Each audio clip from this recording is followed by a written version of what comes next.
श्रीमद श्री वासुदेवानंद सरस्वती विरचित श्री दत्त महात्म्य ग्रंथ अध्याय 19. अध्यायाला सुरुवात करूयात. गुरुवारी आपल्या शिष्याला म्हणजे दीपकला म्हणाले, भगवान शंकराने जमदग्नी म्हणून अवतार घेतला, तेव्हा पार्वतीने रेणू राजाची कन्या रेणुका म्हणून स्वतःही अवतार घेतला. जमदग्नी हा शिवशंकर आहे हे तिने जाणले होते. ती त्याचेच अखंडपणे ध्यान आणि चिंतन करीत राहिली. तिने त्याला वरण्याचा निर्धार केला. रेणुराजाने तिचे मनोगत जाणून जमदग्नीला ती आपली कन्या विधिवत अर्पण केली. जमदग्नीने रेणुकेचे पाणीग्रहण केले. ती पतिव्रता आनंदाने पतीची सेवा करू लागली. पतीचे मन राखून ती राहत होते. जमदग्नी अग्निहोत्र चालवित होते. ते तपाचरण करीत होते. त्या रेणुकेला सर्व देवता वंदन करीत एवढी ती व्रती होती. ती साक्षात पार्वती होती. तिला क्रमाने 4 पुत्र झाले. ते सर्वत्र पूज्य झाले. ते 4ही पुत्र मातापित्यांची सेवा करणारे होते. पहिल्याचे नाव होते वसुमंत, दुसरा वसु, तिसरा सुषेण आणि चौथा विश्वावसु. चौघेही धर्मश्रद्धा आणि वेदशास्त्रामध्ये पारंगत होते. देवांनी विष्णूचे अवतार घेण्याविषयी प्रार्थना केली, तेव्हा श्री विष्णूंनी रेणुकीचा 5वा पुत्र राम म्हणून अवतार घेतला. त्याचा जन्म झाला वैशाख शुक्ल तृतीयेला. सिंह लग्न, मध्यान्ह समय होता. तो भार्गव राम असे त्याचे नाव प्रसिद्ध झाले, कारण तो भृगु कुळात जन्मला. तो विष्णूंचा 6वा अवतार होय. भृगूने जे भविष्य चरुप्राशनाच्या वेळी सांगितले होते त्यानुसार तो क्षत्रिय स्वभावाचा झाला. त्याने वेदशास्त्र अवगत केले, मात्र तो ब्रह्मचारीच राहिला. त्याने तप करून भगवान शंकरांना प्रसन्न करून घेतले. धनुर्विद्येत तो निष्णांत झाला. सर्व शस्त्रास्त्रे तो उत्तम रीतीने शिकला. शिवाची आज्ञा घेऊन तो परत वडिलांच्या आश्रमात येऊन मातापित्यांची सेवा करीत राहिला. तो परम धार्मिक होता, विवेक संपन्न होता. पितृसेवा आणि मातृसेवा याबद्दल सर्व लोक त्याला फार श्रेष्ठ मानित असत. तो स्वतः नारायण जमदग्नीचा पुत्र म्हणून जन्मला होता. शंकर पार्वती रूपे वडिलांची आणि आईची सेवा करीत होता. तो रोज वनात जाऊन समिधा, फुले, फळे आदी आणून पित्याला देत असे. नेहमी त्यांच्याजवळ बसे, त्यांची आज्ञा पाळीत असे. रेणुका एके दिवशी एकटी स्नानासाठी नदी तीरावर गेली. मनाने आपल्या पतीचा ती विचार करत होती. त्या नदीत गंधर्वांचा राजा आपल्या अनेक स्त्रियांसह जलक्रीडा करण्यासाठी आला. त्याच्या त्या स्त्रिया सुंदर होत्या. अनेक भूषणे अंगावर धारण करून त्या निशंकपणे जलक्रीडा करीत होत्या. सुगंधी पुष्पांचा घमघमाट सुटला होता. तेथे भ्रमर येऊन सतत गुंजन करीत होते. त्या स्त्रियांच्या अंगावरती हार शोभत होते. रत्नजडित अलंकार होते, ते त्या फार शोभून दिसत होत्या. चंदन कस्तुरी लिंपून आणि उत्तम तिलक लावून आणि दिव्य वस्त्र धारण करून तो गंधर्वराज त्या स्त्रियांसह नदीतीरी क्रीडा करू लागला. त्यांची क्रीडा कौतुकाने पाहता पाहता रेणुकीला आनंद झाला आणि ती त्यांची क्रीडा डोळे भरून पाहत मनाशी म्हणाली, यांना किती उत्तम सुख मिळत आहे. खरोखर दैवगती किती विचित्र आहे. मोठमोठे लोकही मोहित होतात. ती जगतात सती म्हणून सत्कीर्ती झालेली होती. तिचे वस्त्रही छिद्रहीन होते. जी स्वप्नातही परपुरुषाकडे न पाहणारी सती होती, ती भूल पडून परपुरुषाची खीळ पाहत राहिली. त्यामुळे तिचे पातिव्रत्य बिघडले. त्या क्षणी तिचे मन भयभीत झाले. अगं बाई, हे काय नसते दृश्य आपण पाहिले. माझे डोळे एवढे धीट कसे झाले की मी त्या गंधर्वाकडे डोळे वर करून पाहावे. आता माझा पती मला नक्की मारून टाकेल. आता माझी काय गती होईल कोण जाणे. मला आता इहलोक आणि परलोकही अंतरला. हाय रे माझ्या दुर्दैवा, तू असा कसा दावा साधलास. हे हरा परमेश्वरा, माझ्या पतीला कोप येऊ नये एवढी माझी प्रार्थना आहे. अशा प्रकारे भ्यालेली ती रेणुका डोक्यावरती जलकलश घेऊन आपल्या घरी परत आली. तेव्हा जमदग्नीने तिला पाहताच सर्व काही ओळखले. रेणुकेचे मन विचलित झाले होते हे समजले होते.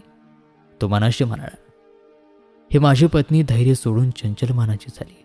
ब्रह्मतेज लोपून ती दिनमुखी झालेली दिसते. तो संतापला आणि तिला म्हणाला, आताच्या आता तू माझ्या घरातून बाहेर पड. पुन्हा मला तोंड दाखवू नकोस. मी दरिद्री ऋषी आहे ना, भस्म फासून बसतो ना, वनवासी वल्कले नेसणारा. आमचा आहार कंदमुळे, फळे, तो आहारही कधी कधी मिळत नाही. चाफा, मालती, शेवंती, बकुळ अशी फुले तुला स्वप्नात मिळत नाहीत. त्यामुळे तुला खंत वाटत असणार. येथे काय शिळा हेच पलंग, धूळ हाच आमचा अंगराग. या आश्रमात याच्याशिवाय आहे तरी काय. येथे होमाचा धूर तुझ्या डोळ्यात जाऊन तुझे डोळे दुखत असतील. त्यापेक्षा तुला जेथे सुख होईल तेथे तू खुशाल राहा आणि विलास कर. त्या राजाच्या पाठी लागलीस तर तुला पोटभर अन्न तरी खायला मिळेल. डोक्यावरती मोळी घ्यावी लागणार नाही. तू आता जा, तुला हवा तो मार्ग धर, आवडेल त्या पुरुषाला वाज. मी तुला खरं खरं सांगतो. अशी दुर्भाषाने बोलून ते तिला घालवून देऊ लागले. तेव्हा रेणुका भयाने थरथर कापू लागली. तिच्या जणू काही वाचात बसली होती. तिच्या डोळ्यातून अश्रुपात होऊ लागले. तोंड सुकून गेले. अंगाला घाम फुटला. त्याने वस्त्र भिजून गेले. तिला काही बोलताच येईना. मग ती कुंठित झाली. गळा दाटून आला. वस्त्र ढळले तरी भान राहिले नाही. एक पाऊलही पुढे टाकविना. अंग तप्त झाले. धैर्य गळून गेले. सौंदर्याला तर अवकळा आली. लाकडाची बाहुली जशी निश्चल राहते तशी रेणुका तटस्थ उभी राहिली. ती दाराशी होती तशीच उभी. जमदग्नी तिला पुन्हा म्हणाले, जर तू गेली नाहीस तर मी तुझा प्राण घेईन. माझा राग भयंकर आहे. माझं मन किती कठोर आहे हे तुला अजून माहीत नाहीये. तू आत्ताच जा. माझा क्रोध अनावर आहे.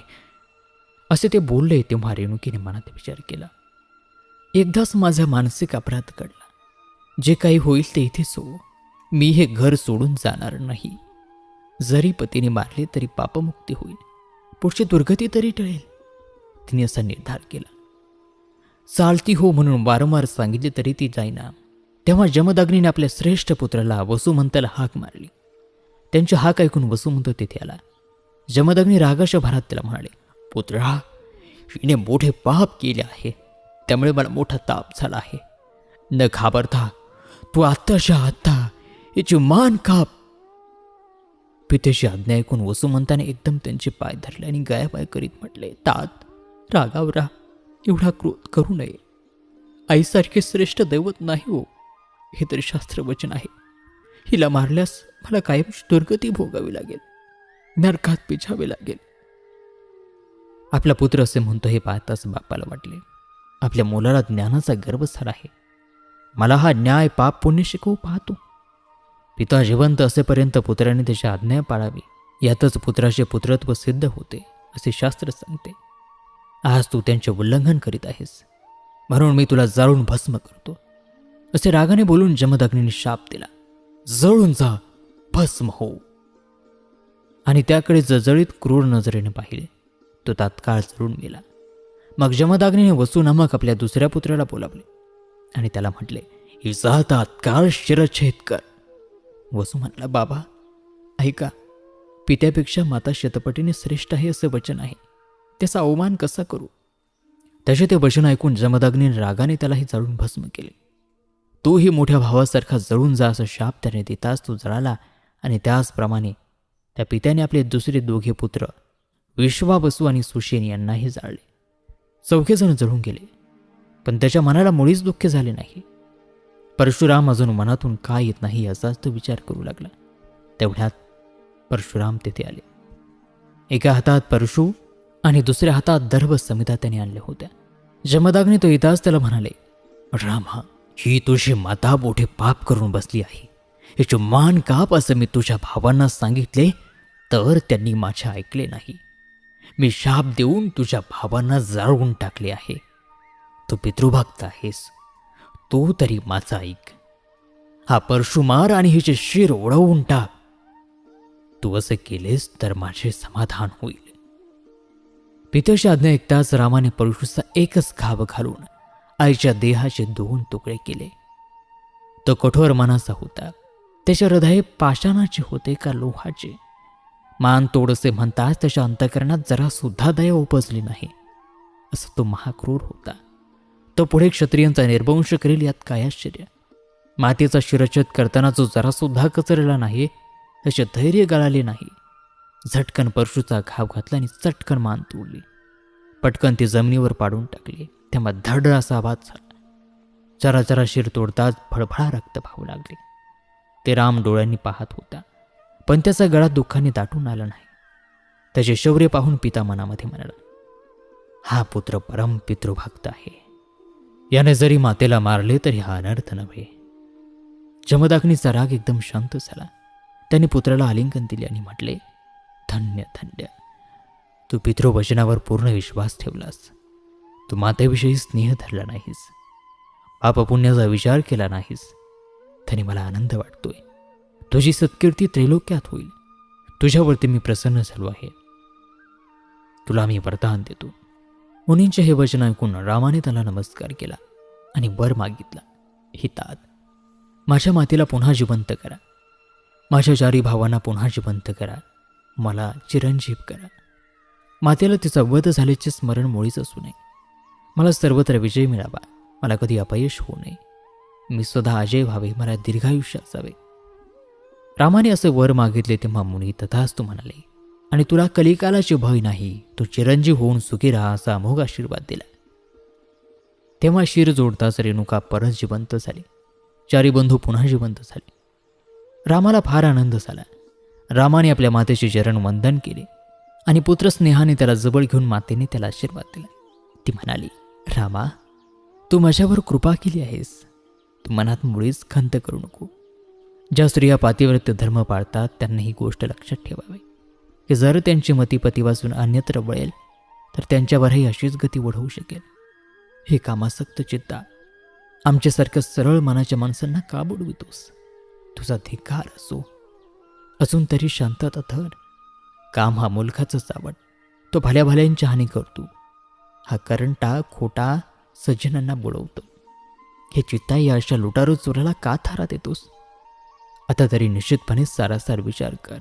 पतीचे पाय धरून ती म्हणाली, मी केवळ पापी आहे. मी मनात वाईट अभिलाषा धरून परपुरुषाचे सदोष दर्शन घेतले. हा मोठा उत्पात घडला. त्याचे तुम्ही शमन केले. मला उत्तम प्रायश्चित्त दिले. देहांताची शिक्षा देऊन पापाची शुद्धी केलीत. नाथ, मला पूर्णपणे निष्पाप केले. सद्धर्माचा उपदेश केला तर मूर्खाला राग येतो, पण उत्तम उपदेश हा जरी प्रथम रुचला नाही, विषासारखा वाटला तरी अंती तो अमृतच होय. आज मला पुन्हा पावन करून मोठा उपकार केला आहे. जन्मोजन्मी मला आपल्या चरणांची सेवा करता यावी. आपणच मला पती म्हणून लाभावेत. पतिव्रता अशा स्त्रियांना पतीविना दुसरा कोणी उद्धार करता नसतो. उभय लोकातही पती हाच तारक असा हा निर्धार आमच्या मनी असावा. रेणुकीने याप्रमाणे विनंती करताच पतीचे मन प्रसन्न केले. तेव्हा जमदग्नी शांतपणे म्हणाले, रेणुके, तुझे मन आता शुद्ध झाले आहे. त्यानंतर रेणुका आनंदाने पतीला अभेदाने ब्रह्म मानून त्यांच्याविषयी सुखाने नांदू लागले. राम हा साक्षात विष्णू होता. वैकुंठेचे धाम सोडून स्वतः निष्काम असूनही तो मानवी अवतार धारण करून शिवसेवेत तत्पर राहिला. अर्जुनाला दिलेला वर सिद्ध करण्यासाठी स्वतः लक्ष्मीपतीने परशुराम नावाने विप्र अवतार धारण केला होता. गाय पळवून नेली एवढे निमित्त करून त्याने पुढे अर्जुनाबरोबर युद्ध केले आणि रणांगणात त्याचा वध करून त्याला मोक्ष दिला. आणि श्रोतो, याबरोबर श्रीमद श्री वासुदेवानंद सरस्वती विरचित श्री दत्त महात्म्य ग्रंथाचा हा 19वा अध्याय या ठिकाणी समाप्त होत आहे. उर्वरित कथाभाग पुढील 20व्या अध्यायात. तोपर्यंत नमस्कार, धन्यवाद. श्री गुरुदेव दत्त.